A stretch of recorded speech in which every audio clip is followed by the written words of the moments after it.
우리 나의 기도와 함께 하겠습니다.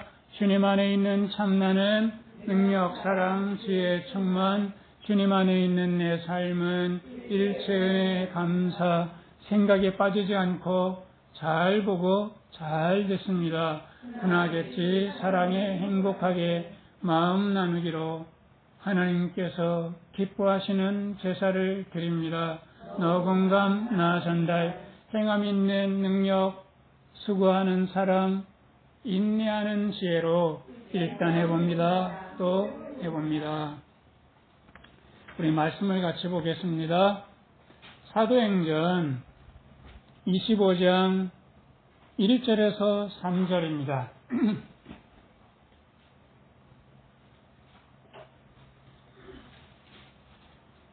사도행전 25장 1절에서 3절. 유대인들이 바울을 제거하기 위해서 집요하게 그들의 온갖 생각들을 짜내고 있는 중입니다. 지금 정치 지형이 바뀌고 있는 중입니다. 이 정치 지형이 바뀔 때 이 기회를 타서 어떻게 바울을 제거하려고 하는지 한번 살펴보시면 좋겠습니다. 우리 같이 한번 읽겠습니다. 베스도가 도임한 지 3일 후에 가이사라에서 예루살렘으로 올라가니, 지금 정치 지형이 어떻게 바뀌고 있냐면 총독, 로마 총독이 벨릭스에서 누구로 바뀌고 있는 중입니까? 베스도로 바뀌고 있는 중인데, 부임한 지 며칠 만에 3일, 어디에 먼저 오는가 하면 로마에서는요, 이스라엘을 다스릴 때 예루살렘을 기점으로 다스리지 않고 어디에서 총독이 보통 주둔해 있는가 하면 가이사라에. 가이사라에 먼저 왔어요. 그러고 난 다음에 지금 이 베스도가 생각할 때 그래도 이스라엘은 그 중심이 예루살렘이니까 예루살렘으로 올라가자 라고 했는데, 올라가자마자 지금 이 베스도의 마음은 어떻게 해서라도 총독으로 이 유대인들과 원활한 관계 속에서 잘 지내야 된다라고 하는 그 마음이 있는 거죠. 만약에 유대 지도자들이 반박을 한다든지 뭔가 나쁜 마음을 갖는다면 이 총독도 위치가 이렇게 불분명한 거예요. 그러니까 이 상황을 이용해서 이 유대인들 어떻게 하는지 보십시다. 같이 읽습니다. 대제사장들과 유대인 중 높은 사람들이 바울을 고소할 때, 이 대제사장들과 유대인 중에 높은 사람들이 바울을 뭐 했다고요?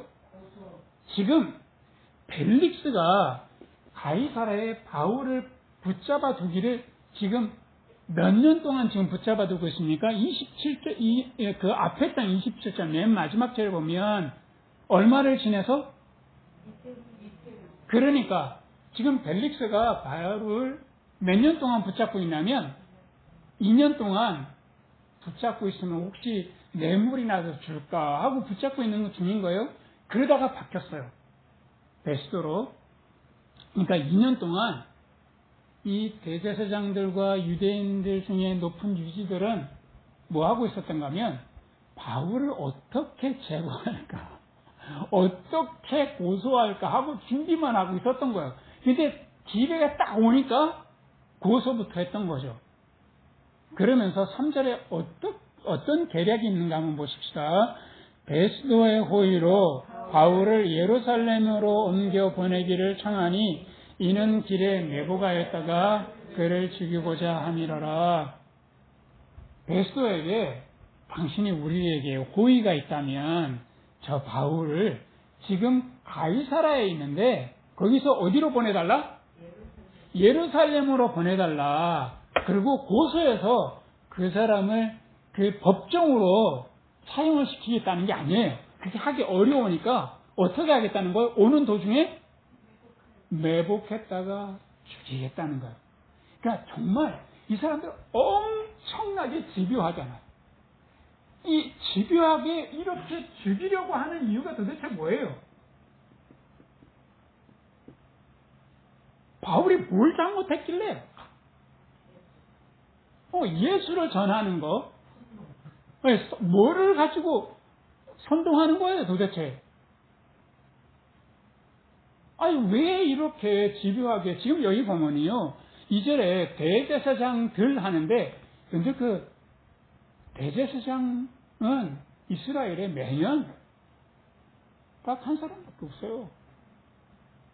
그리고 이 한 사람이 지금 교황처럼, 교황이 지금 교황들 이렇게 하는 게 말이 안 돼요. 왜냐하면 종신직이잖아요. 그래서 한번 일단 되면 그 다음 될 때까지 교황 또 다른 교황이 나오지 않잖아요. 대제사장도 마찬가지예요. 근데 그때 많은 격변기이기 때문에 본래 성경의 절차대로 하지 않았던 거예요. 그러니까 그 전에 아나니아 대제사장이 있었고 이제는 이스마엘 대제사장이 서는데 이 두 사람이 지금 전직 현직이 함께 고소하러 나선 거예요.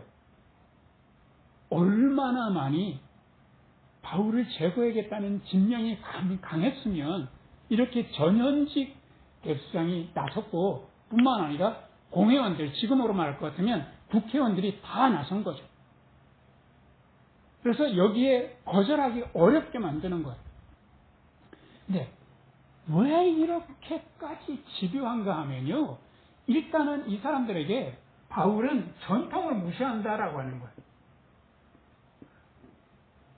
왜 우리가 지금 가지고 있는 이 귀한 전통이 있는데 이것을 이렇게 무시할 수가 있냐? 그리고 복음이 도대체 뭐냐는 거예요. 왜 복음을 전하면서 구원받는 자들, 이스라엘 사람들만 하나님의 자녀인데 이방인들까지도 복음을 믿으면 하나님의 자녀가 된다. 이거는 용서할 수가 없는 거예요. 왜냐하면 이렇게 전통이 무너지고 이 복음이 천하만국에까지 전파가 되면 뭐가 위태로울까요?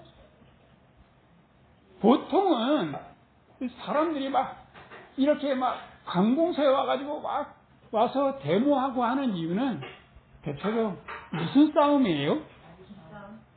기싸움보다 먹고 사는 문제 때문에, 밥그릇 때문에 그래요. 지금 이 바울이 나서면서 밥그릇이 흔들리는 거예요. 그러니까 복음을 받아들이게 되면 대제사장들이라든지 이런 제도가 사라질 거 아니에요. 무의미하게 된단 말이죠. 그리고 공회원들이 여태까지 우리를 속이고 살았구나 라고 하는 것이 드러나잖아요. 이 양반들이 무엇을 가지고 이스라엘 사람들을 지배를 했는가 하면 그들에게는 법이 하나 있어요. 무슨 법이었을까요? 이스라엘 당시에 다스렸던 법이 있어요. 두 글자입니다. 아주 어려운 거 아니에요. 율법이에요, 율법. 근데 이 율법 하면 우리 구약 성경을 생각하는데 이 구약 성경 아니고요. 구약 성경에서 긍정적인 것, 부정적인 것, 하라와 하지 말라를 613가지를 싹 뽑아가지고 나름대로 체계화했던 거예요. 그것을 가지고 율법이라고 하는데 이거를 히브리어로 말하면 미시나라고 하는 건데 이것이 다른 말로 하면 전통, 장로들의 유전, 장로들의 전통이라고 하는 그 법인데 우리가 잘 알다시피 안식일 법, 안식일을 거룩하게 지켜라 라고 할 때 안식일 거룩하게 지키면 되지 이게 아니에요. 거기에 부수적인 조항들을 붙이는데 안식일은 노동하지 마라. 2000규빗 이상 걷지 말라는 거야. 2000규빗이 한 규빗이 50cm입니다. 그러니까 계산하면 약 몇 킬로가 돼요? 1kg예요. 집에서 왔다 갔다 하면 나리꾼이면 오늘도 뭐 집에서 왔다 갔기만 했는데 3,500번 벌었어. 밭에 왔다 갔다 한 거밖에 없거든. 3,500번은 벌써 2kg 넘어. 2.5kg 이 정도 넘거든요. 많이 걸어도 안 돼요. 큰일 나. 이거 노동한 거예요. 그리고 조리하면 안 돼. 불을 켜면 안 되니까. 그래서 언제 조리하냐면 그 전날 토요일 날 저녁에 금요일 날 저녁에 막 조리를 다 해놓고 이렇게 안식일을 보내는 거예요. 물건도 공적인 자리에서 무거운 거 들면 안 돼요. 그 기준이 뭔지 아세요? 근데 무화과 하나 들어보셨습니까? 그 이상의 것을 사적으로 들면 안 돼요. 무화과. 그러니까 이런 촘촘하게 법 조항들을 만들어 놓는 거예요. 이렇게 해서 사람들에게 제시를 하는 거예요. 그렇게 하고 만약 이거를 지키지 않으면 이 사회에서 견딜 수 없게 그런 공동체 속에 살아가게 만드는 거예요. 그러면 딴 데가 살지. 옛날에 노예가 우리 주인이 나를 너무 고통스럽게 딴 데 가서 살 수 있겠습니까? 못 살아요. 절대로 못 살아요. 어디에서 누가 우리 동네에 왔어? 눈에 금방 띕니까? 안 띕니까? 띄어요. 그럼 왜 왔을까? 생각 추적해보면 저는 도박 나온 노예야. 그러면 대번에 사형이 없거든요. 그러니까 그 공동체를 떠날 수가 없어요. 옛날에 2000년 전의 상황이라고 생각해 보시면, 그러니까 촘촘하게 종교적인 원리를 가지고 사회, 가정, 개인까지 완벽하게 통제했던 거예요. 그러니까 통제하는 자에게는 뭐가 생겨요? 권력이 생기죠. 이 권력으로 무슨 권력까지 생기냐면, 다만 정치적인 권력, 종교적인 권력은 어디까지 연결되냐면 경제력까지 연결됩니다. 왜냐하면 성전에서 뭐 합니까? 제사 드리잖아요. 근데 성전에서 제사 드리는 것을 법제화했기 때문에 반드시 와서 하나님께 제사 드리는데 맨손으로 드려? 있을 수 없잖아요. 뭘 갖고 드려요? 동물. 네, 비둘기나 소, 양, 뭐 이런 거 가지고 예배 드리는데, 이거를 딴 나라에 사는 흩어진 유대인들도 와서 성전에서 예배 드린단 말이에요. 제사 드려요. 그러면 그때 소를 집에서부터 끌고 오겠냐고요. 어떻게 끌고 와요? 그러니까 환전해야 되잖아요. 그러니까 환전하는 환전 그 커미션을 제사장들이 먹는 거예요. 그리고 그럼요. 그러면서 충전해 먹는 거죠. 그리고 이렇게 주고받는 자리를 성전에서 마련해 줘야 되잖아요. 잘 있어도 받아 먹는 거예요. 그러니까 이권이 딱 개입되어 있는데, 이거를 한꺼번에 몽땅 다 이 사람들이 바울 때문에, 예수 때문에 빼앗기게 생긴 거예요. 그러니까 제거하려고 이렇게 집요하게 달라붙는 거죠. 그런데 이 권력을 유지하는 방법이 하나 있어요. 어떻게 종교적인 이 율법인 거잖아요. 종교적인 법칙을 가지고 어떻게 여러분들은 권력을 끝까지 휘두를 수 있을까요? 진정해! 이럴 수 있을까요? 이러면 안 되잖아요. 한 놈만 패? 가혹하게? 아니에요. 아주 교묘한 방법을 쓰는 거예요. 어떤 교묘한 방법을 쓰냐? 우리 다 아는 건데, 이게 스토리를 만드니까 이런 거예요. 지상바닥에 딱 가가지고, 주야! 하고 막 두 손을 들고, 열심히 기도를 막 하는 거, 하늘을 바라보면서. 다들 사람들은, 우리는 너무 세속적이야. 저 사람들 너무 거룩해. 우리는 먹고 살기도 바쁜데 어쩜 저렇게 열심히 기도할까? 그리고 회당에 안식일날 모이잖아요. 회당에서 막 누가 저쪽에 앉아있는 거예요. 뭐 하는 중일까요? 그래, 금식. 사기 아니고. 금식을 하고 있는 거예요. 누가? 이 권력자들이요. 며칠 동안 금식해서, 벌써 일주일 돼요. 너무너무 거룩하시고요. 너무 경건하시고요. 이게 그러니까요. 백성들은 순수해. 그런데, 그런데 이 지도자들은 이 단물을 계속 빨아먹고 있는 거예요. 그래서 그 진짜 하나님께서 주신 율법이 본래 그러라고 있냐고요. 이 권력을 이렇게 가지고 정말 선량한 백성들의 피를 빨아먹으라고 이 하나님께서 율법을 이따위로 줬겠냐고요. 절대로 아닙니다. 그래서 예수님께서 왜 이들에게 미움받았냐면, 진리를 알지니 진리가 너를 뭐 하리라? 네, 자유하면 어디에서 자유하게 되는 거잖아요. 어디에서 자유하라는 거예요? 바로 이거예요. 미시나 613가지의 조항, 이렇게 전통을 촘촘히 짜가지고 종교법을 만들고 사회법을 만들었던 이 미시나에서 자유해라 라고 하니까, 아니 우리의 밥그릇을 네가 뺏으려고 그래? 하고 예수를 십자가에 내어주기까지 치밀하게 짜서 결국에는 로마 병정들의 손에 의해서 죽게 만들었단 말이죠. 끝난 줄 알았어요. 이제 다시는 이런 것은 없을 거야. 그랬는데 갑자기 저쪽 먼 곳에서부터 들불이 이렇게 오기 시작하는데, 복음의 들불이 저쪽 아시아에서부터 예루살렘을 향해서 오는 중이에요. 이게 무슨 난리야? 이 복음의 난리가 왜 난 거야? 바울 때문이라고 하는 것을, 거기에 살던 사람이 예루살렘의 성전에 와서 제사 드리면서 바울의 소식을 전해준 거예요. 그러니까 예루살렘에서는 난리가 난 거죠. 바울을 제거해야 돼.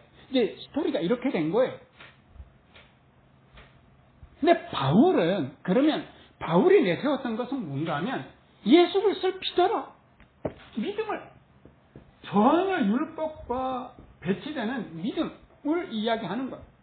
그럼 예수님께서는 온전히 이루신 율법이 있어요. 그거는 미시나가 아니라 그거는 토라라고요.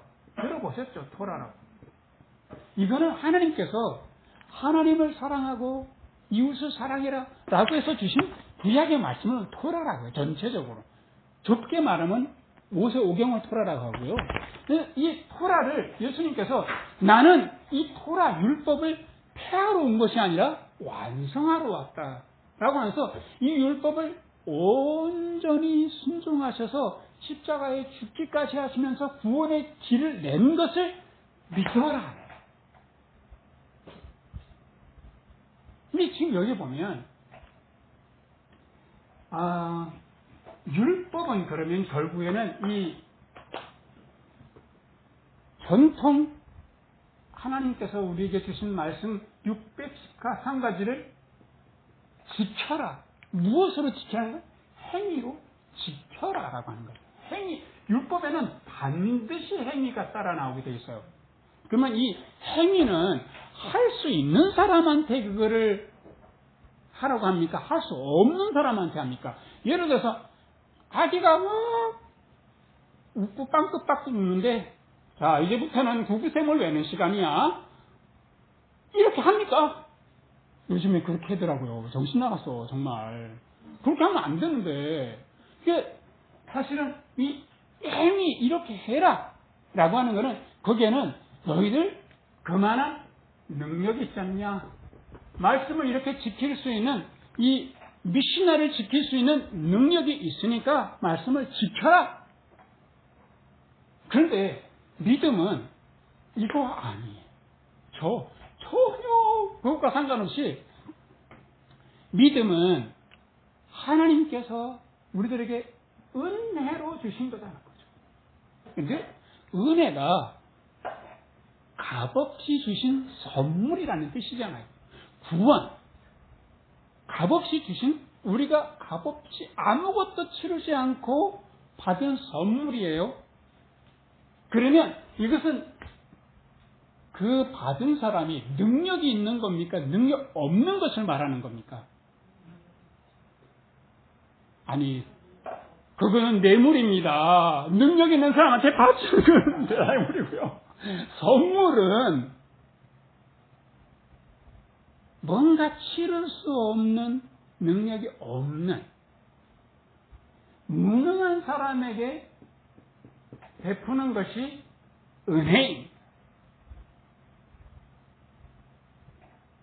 그래서 율법적으로 지금 이스라엘 지도자들처럼 이렇게 계속해서 살게 되면 권력을 잡게 되고, 권력에는 누가 더 많이 가졌냐 적게 가졌냐 이 층이 생기게 되고, 그러면 서열이 생기고, 그리고 아래에 있는 사람은 위에 사람을 부러워하면서 끌어내기고 싶고, 위에 있는 사람은 내 거 양보하기 싫고, 이렇게 계속해서 경쟁하게 되고, 그러면서 거기에는 투쟁이 생길 수밖에 없고, 당연히 바울이 자기보다 힘이 셀 것 같으니까 바울을 뭐 하고 싶어요?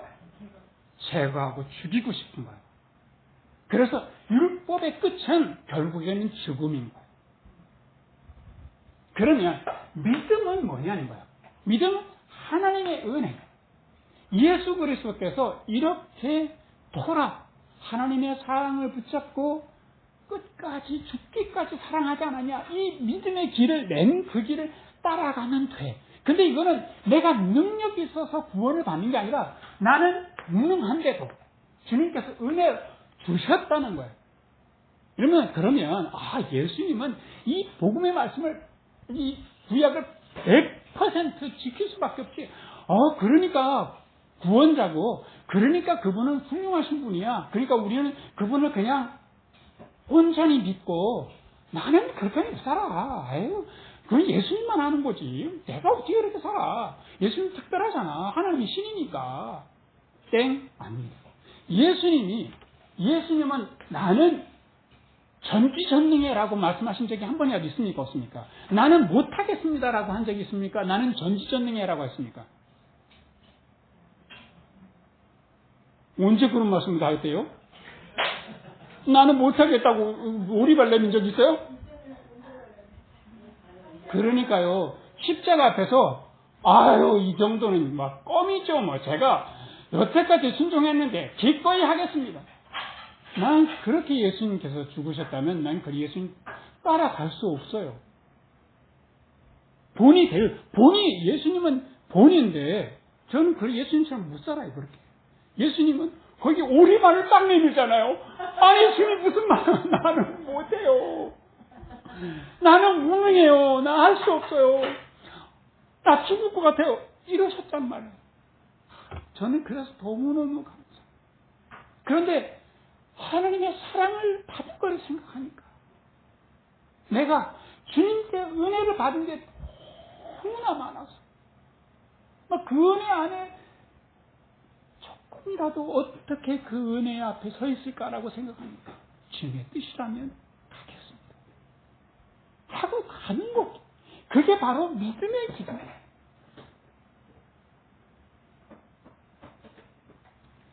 이것이 우리의 삶에 적용이 되는가? 우리는요, 믿는다라고 하면서도 얼마나 율법적인지 몰라요.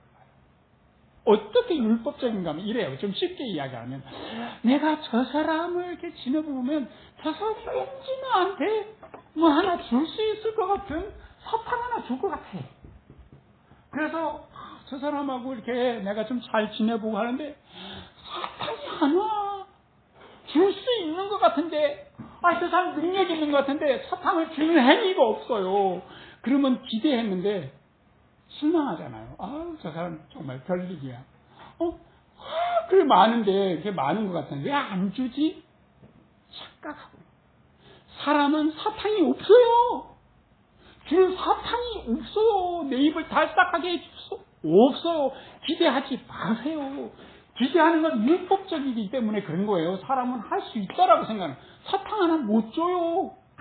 애들은 사탕이지만 어른은 여기다가 점 하나만 찍으면, 어디에 점을 찍으면 좀 그럴싸한 말이 될까요? 탕에다가 점 어디 한번 찍어볼까요? 여기다가 딱 점을 찍으면 뭐가 됩니까? 사랑이 되죠. 어른들은 사랑을 요구하는데 줄 수 없어요. 근데 왠지 저 사람 막 줘. 근데 그 사람은 속으로 내가 이렇게 주면 저는 더 많이 줄 거야. 계산하니까 준다는 걸 모르는 거예요. 그래서 이런 사랑을 위선적인 사랑이라고, 예수님께서 이런 거 하지 말라는 거예요. 할 수 없는 건 할 수 없다고 해요. 근데 내가 주잖아요? 그러면 꼭 기대해. 그리고 꼭 하는 것이 있어요. 기대와 더불어서 여기다가 점 하나 찍으면, 사에다가 점 하나 찍으면 이상한 말이 돼요. 어디다가 찍을까요? 여기다가 자기 하나 딱 씌우면 뭐가 될까요? 자랑이 돼요. 사랑에다가 점 하나 찍으면 자랑이 되는 거죠. 이렇게 사탕과 자랑, 사랑과 자랑이 쫙 이렇게 율법적으로 연결된다는 거예요. 이게 인간의 심리예요. 그렇게 할 수 없는데도 자꾸 그렇게 살려봐요.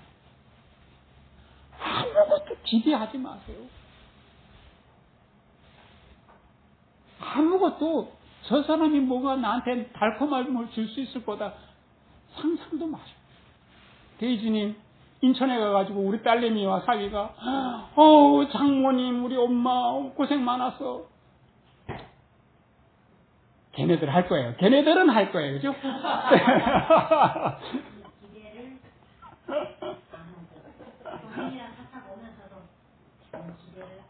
거야라고. 네, 역시 지혜로우십니다. 다시 이렇게 들으니까 좋습니다. 그게 바로 예수님처럼 사는 거예요. 사람은 줄 수 없어. 나는 줄 수 없어요. 나도 줄 수 없어요. 나도 무능한다는 것을 내가 늘 주님 앞에 고백하는 게 믿음의 시작이에요. 근데 언제 줄 수 있냐? 누구는 사탕이 많을까요? 누구 주머니에는? 우리 백하님 아니고요. 홍차님 아니고. 하나님은 사탕이 많아요. 그래서 하나님의 은혜 안에 끼어있는 사람은 하나님의 주머니에서, 내 주머니에서 나오는 게 아니라 하나님 주머니에서 꺼내가지고 줄 수 있는 그런 마음이 생겨요. 자기가 하는 거 아니에요. 우리 주님께서 하는 것처럼 그렇게 너무 사랑받은 게 너무 많아서 그 사랑을 좀 주는 거죠. 이런 사랑하는 것이 율법적인 것과 정말 다른 거예요. 여기는 율법적인 최후에는 서로 경쟁하다가 죽이려고 하는 쪽까지만 이 믿음은 그렇게 하다가 최후에는 서로 살리는, 나는 아무것도 아닌데 주님의 사랑을 이렇게 전달해주는 나는 전달자인 것, 이런 마음이 되면 무슨 자랑을 하겠어요? 내가 잘난 척 하겠어요? 내가 뭐 있는 척 하겠어요? 내가 경건한 척 하겠어요? 그럴 필요가 뭐가 있어요? 안 그래요? 그러니까 정말 나는 감사한 마음으로 그냥 할 뿐인 거죠. 내가 주님께 받은 은혜가 너무 커서 그것 때문에 그냥 나는 기쁜 마음으로 하는 거죠. 그게 사랑인 거예요. 그게 믿음의 길인 거예요. 근데 우리는 이 속에서 사실은요, 얼마나 많이 통합되어 있지 않고 분열되어 있는지 몰라요. 이 분열되어 있는 것을 잠깐 제가 이야기하자면 사실 듣기가 좀 마음이 아픈 이야기인데, 교회에서 연말 이렇게 재직회 할 때 다들 헌금 리스트를 가나다 순으로 쫙 해가지고 누구는 얼마 냈는가, 11조는 얼마 냈나, 이거를 쫙 돌려줘요. 그러면 사람들이 그거 보고 가나다 순서대로 볼까요? 누가 더 많이 냈나? 이렇게 그거 먼저 볼까요? 거기서 서열이 생겨요. 교회에서. 그리고 지금 약자들을 보호하자 하고 법안들은 계속해서 올리는데 그거를 가장 강력하게 반대하는 집단이 있어요. 어딜까요? 여성단체일까요? 기독교예요. 왜냐하면 아니 그러면 성평등이니 뭐 차별 없애자느니 이렇게 해가지고 결국에는 동성애 합법화하자는 거야. 절대로 안 돼.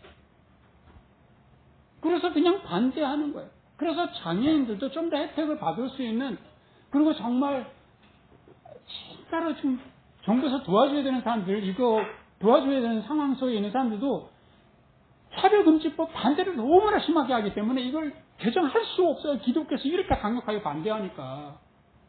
예수님께서 뭐라고 하시겠어요? 예수님은 누구의 친구가 되셔요? 창기와 세리들, 그때 당시에 가장 더럽다고 생각하는 사람들의 친구가 되고 고아와 가부를 돌보는 분이었잖아요. 그 예수님께서 지금 우리나라 기독교를 보면서 뭐라고 말씀하실까? 할렐루야. 네. 그리고 우리가 사람들 만날 때, 왜 사람들이 머리끝부터 발끝까지 명품으로 치장하고 싶어 하냐고요. 뭐를 보여주고 싶어서? 이런 행위가 있는 것은 나 성공한 사람이야. 이거 단번에 보여줄 수 있는 방법이 뭐예요? 명품이에요. 네. 그리고 정말 사회에서 대하기 어려운 사람이요. 자수성가한 사람. 자수성가한 사람들은 그 아래 있는 사람들 굉장히 괴롭혀요. 나는 너보다 더 힘들었어, 임마. 뭐가 그 정도에 뚫어내지 못하고 뭐 하는 짓이야. 내가 너 때는 말이야. 아이고 라떼가 나와, 라떼는. 그러면 막 부하 직원들 죽을 것 같은 거예요. 이 사람들은 그러면 어렸을 때 기저귀를 한 번도 안 갈고 깨끗하게 자기 혼자 닦고 살았냐고요. 아무도 가르치지 않는데 자기 스스로 열심히 공부했냐고요. 이 도로 아무도 닦아놓지 않는데 자기 혼자 막 도로를 열심히 닦아가지고 이런 인프라를 다 자기가 썼잖아요. 공짜로 썼잖아요. 아이고 그래도 나는 잘났어. 머리가 너무 똑똑하고 내가 열심히 공부해서. 똑똑한 머리는 얼마 주고 산 거예요? 사실은 시대를 잘 타고 나서 그런 거예요. 시대가 잘 맞아서 그 시대에 잘 태어난 거는 얼마 주고 샀을까요? 부모 덕이 얼마나 클까요? 그 사람은 거기까지 가는데 부모는 또 얼마 주고 산 거예요? 실제로 나는 자수성가했어 라는 그 말 자체가 성립됐잖아요. 잘 따져보면 그래요. 근데 이런 그 분열이 제일 심한 곳이 어딘가 하면 가정이에요. 제일 무서워요. 야, 너 그따위로는 스마트폰 계속 보고 처박 앉아있으면 누가 너한테 너가 사회에 나가면 뭐 밥 한 그릇이라도 공짜로 주는 줄 알아? 이놈의 야 이렇게 막 독서를 퍼부어.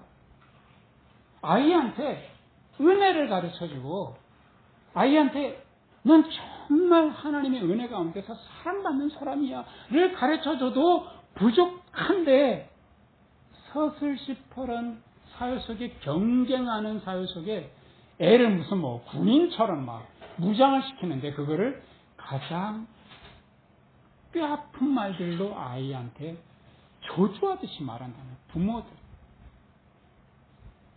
그러면 나 자신은 어떠냐고. 내가 어떤 계획을 했는데 성에 차지 않게 결과를 잘 못 냈어요. 왠지 내가 바보 같고 왠지 좀 게으르고 이러면 대번에 뭐라고 해요? 아유 정말 넌 왜 사니? 자기가 막 질투하고 난리예요. 제발 분열지리지 말고 주님의 은혜 안에서 믿음으로 통합해서 살아라. 통합해서. 나는 능력 있는 사람이다? 아니, 제발. 남들한테 있는 척, 가진 척, 잘난 척, 배운 척 하지 말자고요. 그냥 가만히 있어도 향기가 저절로 나오게 돼 있어요. 굳이 막 위선 떨지 않아도 돼요. 그렇게 살자고요. 그냥 우리가 주님 은혜 안에서 진실되게 살아도 다 살만한 세상에 남이나 깔보지 않아요. 괜히 있는 척 안 해도 돼요.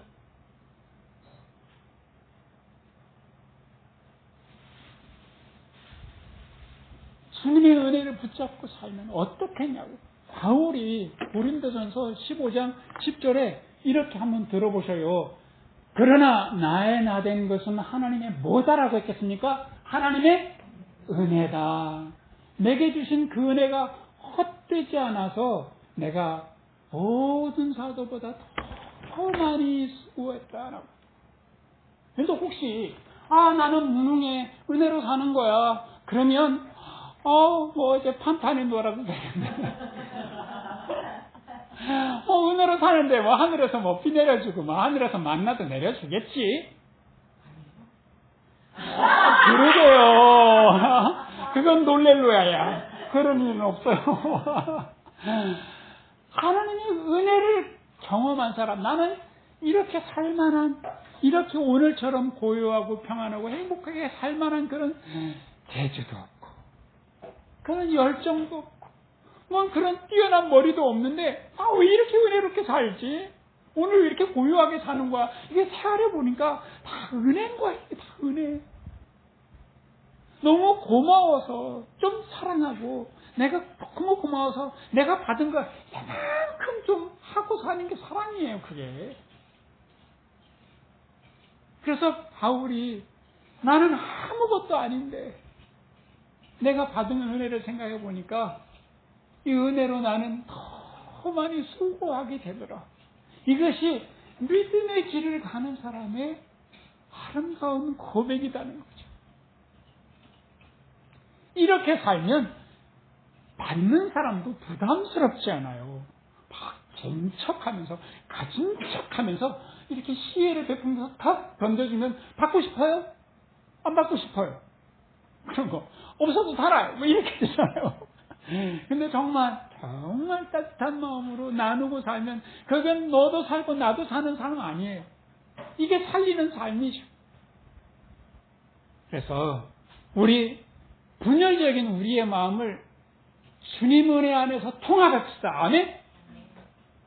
나는 할 수 없는 것을 늘 고백하고 주님의 은혜로 살고 있다라고 하는 것을 늘 깨어 있어서 예수님께서 가신 그 길을처럼, 바울이 간 그 길을처럼 고요하고 풍성하고 자유롭고 행복하시길 주님의 이름으로 축원합니다.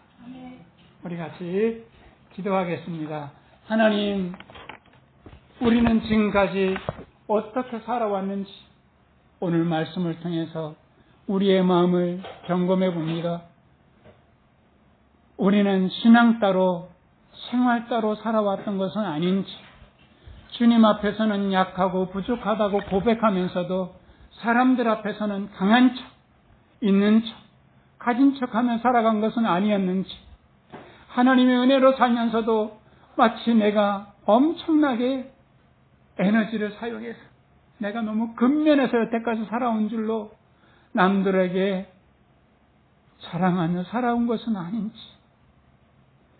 살리는 삶이 아니라 죽이는 삶을 살고 있었던 것은 아닌지 우리를 돌아봅니다. 내 아이를 무능한 놈이라고 비난하고 아이를 죽이며 내 동료를 성과가 없다고 평가절하하기도 하고 나 자신을 못난 놈이라고 자책하며 살아왔음을 고백합니다. 주님, 주님의 사랑과 은혜를 덧입고 사는 존재인 줄 알게 해주시고 무능한 나를 늘 알아차리고 은혜 안에 깨어있게 해주시옵소서.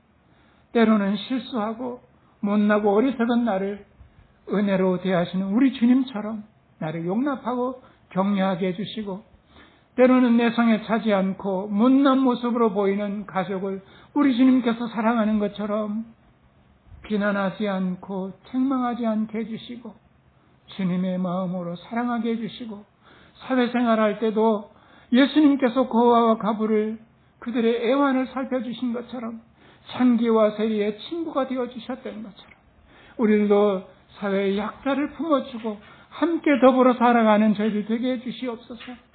분열되지 않고 은혜 안에서 믿음으로 통합된 저희들 되게 주여 인도하여 주시옵소서. 그래서 우리의 삶이 주님 은혜 안에서 살리는 삶, 빛이 되는 삶, 소금이 되는 삶이 될 수 있도록 역사해 주시기를 주님께 간구합니다. 예수 그리스도의 이름으로 기도합니다. 아멘.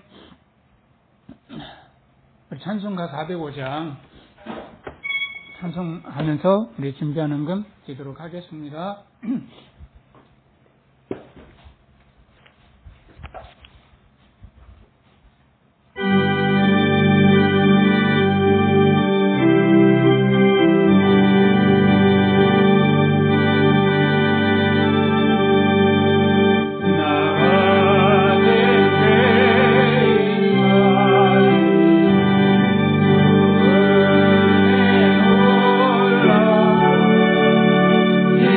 Oh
하나님, 우리가 우리의 마음을 깊이 들여다보면 들여다볼수록 어쩌면 이렇게 못나고 어쩌면 이렇게 민폐를 끼치고 이토록 실수를 자제하고 이토록 인정에 목마르고 이토록 위선되고 이토록 은혜와는 거리가 먼 삶을 살아가고 있는지요.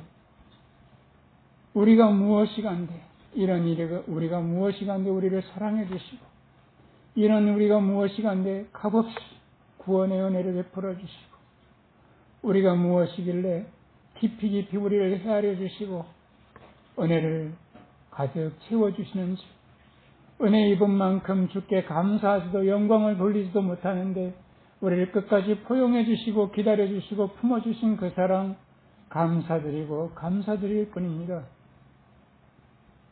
주님께 감사드리는 마음으로 이 예물을 드립니다. 기쁘게 받아주시고 드린 손 제들마다 하나님의 은혜를 헤아려 보는 지혜를 주시고 감사와 감격이 넘치는 마음, 하나님을 사랑하고 이웃을 사랑하는 마음이 가득하도록 주님 축복하여 주시옵소서. 이제는 우리 주 예수 그리스도의 은혜와 하나님 아버지의 사랑과 성령의 마음을 움직이시는 그 역사가 나의 무능을 고백하며 주님 은혜 안에서 끼어 살기를 소원하는 우리 교우들과 함께 계시기를 간절히 축원하옵나이다. 아멘. 감사합니다.